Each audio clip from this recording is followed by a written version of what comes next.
Hello दोस्तों, अगर आप लोग वीडियो को क्लिक किए हैं तो वीडियो को शुरू से लेकर अंत तक देखिएगा और आप निश्चित रूप से लाभ में होंगे। और साथियों, आप अपना स्कोर कमेंट बॉक्स में ज़रूर बताइएगा। साथियों, पहला क्वेश्चन है कि को विटिकल्चर के रूप में जाना जाता है। साथियों, यानी सिंपली क्वेश्चन ये बन रहा है कि विटिकल्चर में किसका अध्ययन किया जाता है। साथियों, एक क्वेश्चन पूछ रहा है विटिकल्चर में किसका अध्ययन किया जाता है, ये क्वेश्चन पूछ रहा है साथियों। तो विटिकल्चर में साथियों अंगूर की खेती का अध्ययन किया जाता है। साथियों, इंपॉर्टेंट है और ये क्वेश्चन बार बार एग्जाम में साथियों बनता है। साथियों, जैसे आपसे अध्ययन से एसआई में तो निश्चित रूप से बिहार एसआई में एक क्वेश्चन बनता है एक अध्ययन से। साथियों, जैसे एपीकल्चर का संबंध किससे है साथियों, तो मधुमक्खी का पालन से। वैसे ही सेरिकल्चर में किसका साथियों अध्ययन किया जाता है, रेशम कीट पालन का अध्ययन किया जाता है। साथियों, पीसी कल्चर में क्या होता है साथियों, मत्स्य पालन का अध्ययन किया जाता है। साथियों, ये सब ऐसे क्वेश्चन जो बार बार एग्जाम में पूछे जाते हैं। अगले प्रश्न की ओर बढ़ते हैं साथियों। अगला प्रश्न है सोनार का पूर्ण रूप क्या है। सोनार यानी साथियों आप लोग जानते होंगे कि पानी के भीतर की वस्तुओं की दूरी, दिशा और गति मापने का साथियों एक उपकरण है। साथियों, और यह साथियों पराश्रव्य ध्वनि तरंग का उपयोग करता है। साथियों, तो इसका जो फुल फॉर्म होता है साथियों, साउंड नेविगेशन एंड रेजिंग, यानी option number D right answer होगा। साथियों, अगले प्रश्न की ओर बढ़ते हैं। अगला प्रश्न है निम्न में से पानी में कौन सी धातु मिनीमाता रोग का कारण बनती है। साथियों ये इंपॉर्टेंट क्वेश्चन है और ये क्वेश्चन बार बार आपके एग्जाम में पूछा जाता है। साथियों, जरूर आप लोग इसे इंपॉर्टेंट करिएगा।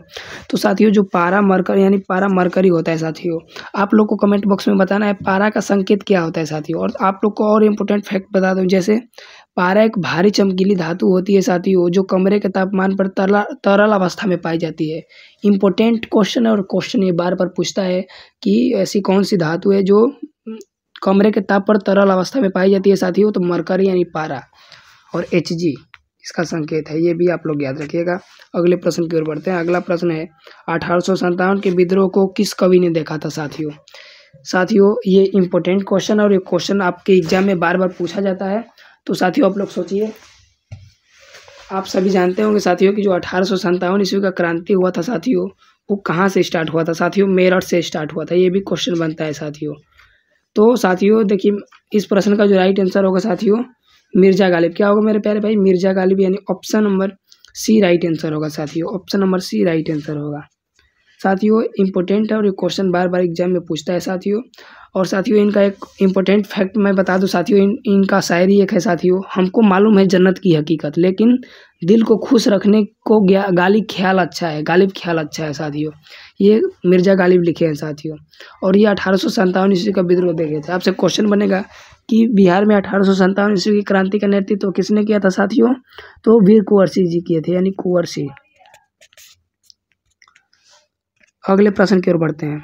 1921 में मोपला विद्रोह किस स्थान पर शुरू किया गया था। साथियों ये भी इम्पोर्टेंट है और ये सब जितने भी वीडियो में लिए गए हैं क्वेश्चन सब इम्पोर्टेंट है साथियों। तो देखिए साथियों, इस प्रश्न का जो राइट आंसर होगा मेरे प्यारे भाई, ऑप्शन नंबर सी यानी केरल से। अगले प्रश्न की ओर बढ़ते हैं साथियों। और आप लोग जानते होंगे कि जो वास्को डी गामा है वो 20 मई 1498 ईस्वी को केरल के कालीकट बंदरगाह पे उतरा था, जहाँ का स्थानीय शासक जामोरिन ने उसका स्वागत किया था। अगले प्रश्न की ओर बढ़ते हैं साथियों। किस व्यक्ति ने सर्वप्रथम स्वराज्य शब्द का प्रयोग किया और हिंदी को राष्ट्रभाषा माना। साथियों इम्पोर्टेंट है, बहुत इम्पोर्टेंट है, मोस्ट इम्पोर्टेंट इसे कर सकते हैं साथियों। ये क्वेश्चन बार बार एग्जाम में बनता है साथियों। तो साथियों स्वामी दयानंद सरस्वती, यानी option number C right answer होगा। इनके बचपन का नाम पूछा जाता है साथियों, तो मूल शंकर नाम था। अगले प्रश्न की ओर बढ़ते हैं।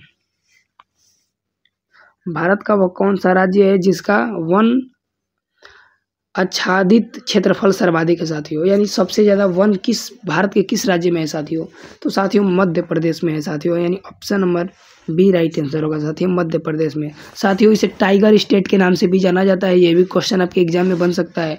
और साथियों इसे सोया प्रदेश के नाम से भी जाना जाता है। कौन सा प्रदेश, सोया। यहाँ सोयाबीन सबसे ज़्यादा उत्पादन किया जाता है, इसलिए इसे सोया प्रदेश के नाम से भी जाना जाता है। अगले प्रश्न की ओर बढ़ते हैं। अगला प्रश्न है निम्न में से नीम के वृक्ष में पुष्प किस माह में खिलते हैं साथियों। नीम जो होता है साथियों, तो बताइए साथियों इस प्रश्न का जो राइट आंसर होगा क्या होगा साथियों, मई जून में, यानी ऑप्शन नंबर ए के साथ राइट आंसर होगा। अगले प्रश्न की ओर बढ़ते हैं। अगला प्रश्न है बाबूजी के पावड़े किस जाति के द्वारा गाए जाते हैं साथियों आप लोग जानते होंगे कि जनजाति, आप लोग को निश्चित रूप से इसे पढ़ के जाना है। जनजातियों से साथियों क्वेश्चन बनते हैं और मैं सोच रहा हूँ कि एक वीडियो आप लोग के लिए लाऊं जनजातियों का। तो साथियों इस प्रश्न का जो राइट आंसर होगा वो होगा साथियों रेबारी, यानी option number B right answer होगा साथियों। और साथियों क्वेश्चन बनता है गारो और खासी जयंतिया किस राज्य में पाई जाती है साथियों, तो मेघालय में। अगले प्रश्न की ओर बढ़ते हैं। भारत का सबसे लंबा राष्ट्रीय राजमार्ग कौन सा है साथियों, तो साथियों NH-44 जो है साथियों भारत का सबसे लंबा राष्ट्रीय राजमार्ग है साथियों, जिसकी लंबाई साथियों पूछ सकते हैं तो 3745 किलोमीटर लंबा है साथियों। और इसके बारे में बात करी जाए साथियों तो ये उत्तर में श्रीनगर से लेकर साथियों दक्षिण में कन्याकुमारी तक साथियों ये जाता है। अगले यानी ऑप्शन नंबर क्या होगा साथियों, option number C right answer होगा। अगले प्रश्न की ओर बढ़ते हैं। अगला प्रश्न है भारत का सबसे बड़ा पुस्तकालय कौन सा है साथियों, तो साथियों इस प्रश्न का जो राइट आंसर होगा राष्ट्रीय पुस्तकालय कोलकाता, यानी ऑप्शन नंबर ए राइट आंसर होगा साथियों। अगले प्रश्न की ओर बढ़ते हैं। भारत में सबसे लंबी तटरेखा वाला राज्य कौन सा है साथियों, ये इंपॉर्टेंट है और ये क्वेश्चन बार बार एग्जाम में बनते हैं। तो साथियों इस प्रश्न का जो राइट आंसर होगा यानी ऑप्शन नंबर सी के साथ राइट आंसर होगा गुजरात साथियों, सबसे ज़्यादा तटरेखा वाला राज्य है साथियों। और भारत के टोटल कितने जो हैं तटरेखा से लगे हैं आप लोग जरूर देखिए। ये जो है यहाँ ऐसे भारत का मैप बना रहा हूँ, तो साथियों ये जो यहाँ से लगे होते हैं ये सब तटरेखा वाले राज्य कहे जाते हैं साथियों, जो समुद्र से या पानी से सटे हुए हैं साथियों। और आप लोग जरूर कमेंट बॉक्स में बताइएगा। अगले प्रश्न की ओर बढ़ते हैं। अगला प्रश्न है भारत में सबसे बड़ी खारे पानी की झील कौन सी है, तो देखिए साथियों इसके बारे में मैं बता दूं चिल्का झील इस प्रश्न का जो है ऑप्शन नंबर ए राइट आंसर होगा। चिल्का झील कहाँ पाई जाती है साथियों, उड़ीसा में पाई जाती है। वुलर झील कहाँ पाई जाती है साथियों, जम्मू और कश्मीर में पाई जाती है। और वेनाड झील कहाँ पाई जाती है, सांभर झील राजस्थान में पाई जाती है। ये भी आप लोग को याद रखना है साथियों।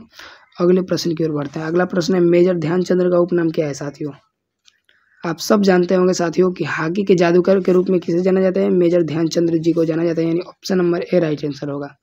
अगला प्रश्न बाल गंगाधर तिलक का उपनाम क्या है साथियों, तो साथियों बाल गंगाधर तिलक जी को लोकमान्य के नाम से जाना जाता है, यानी option number C right answer होगा। अगला प्रश्न भारत में सबसे पुराना राष्ट्रीय उद्यान कौन सा है साथियों, ये इंपॉर्टेंट क्वेश्चन और क्वेश्चन एग्जाम में बन सकता है, आप लोग को जरूर निश्चित रूप से याद रखना है साथियों। तो साथियों जिम कॉर्बेट नेशनल पार्क यानी option number B right answer होगा साथियों। इसका पुराना नाम पूछा जाता है हैली नेशनल पार्क साथियों, इसका पुराना नाम था। अगले प्रश्न की ओर बढ़ते हैं साथियों। अगला प्रश्न है लाख भक्त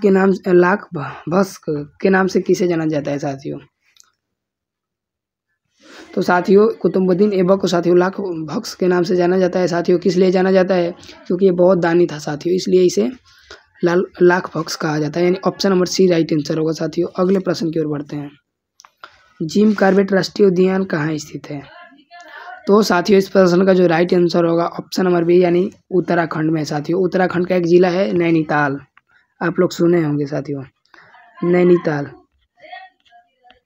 यही राज्य में साथियों स्थित है। अगले प्रश्न की ओर बढ़ते हैं। कुतुब मीनार के कार्य को पूरा किसने किया था साथियों, देखिए यहाँ से दो क्वेश्चन बनता है। पहला क्वेश्चन आपसे साथियों पूछेगा कि कुतुबुद्दीन ऐबक जो है साथियों इसका नींव रखा था साथियों, किसका, कुतुब मीनार का साथियों। और इल्तुतमिश ने इस कार्य को पूरा करवाया था। अगले प्रश्न की ओर बढ़ते हैं। अल-बिरूनी किसके शासनकाल में के इतिहासकार था साथियों, तो साथियों इस प्रश्न का जो राइट आंसर होगा option number A Mohammad Ghaznavi. साथियों वीडियो कैसा लगा जरूर कमेंट बॉक्स में बताइएगा। तो साथियों बहुत बहुत धन्यवाद। Thanks for watching. जय हिंद।